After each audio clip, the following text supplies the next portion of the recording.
बिस्मिल्लाहिर्रहमानिर्रहीम। अस्सलाम वालेकुम। इस तरह की रिपोर्टें हम आपको इसलिए देते हैं कि आपको भी वहाँ के कानून का पता हो और आप भी इससे मौके से फ़ायदा उठा सकते हैं।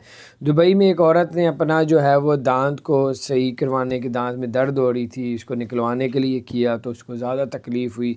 उसने कहा इसकी वजह से मेरे जो बाकी दांतों को भी नुकसान पहुंचा। उसने अदालत से रुजू किया और अदालत ने 50,000 दिरहम जो है वो डॉक्टर को जुर्माना कर दिया कि फ़ौरी तौर पे 50,000 दिरहम जो उस औरत को दिया जाए।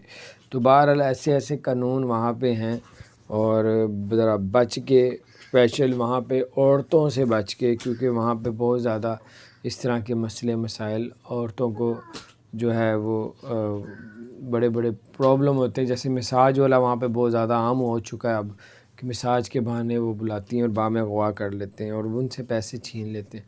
तो ये सब कुछ बताने का मतलब आपको नई से नई अपडेट्स मिलती रहे ताकि आप भी प्रदेश में आप लोग अपनी ज़िंदगी गुजारें तो आप नुकसान से बच सकें। अस्सलाम वालेकुम।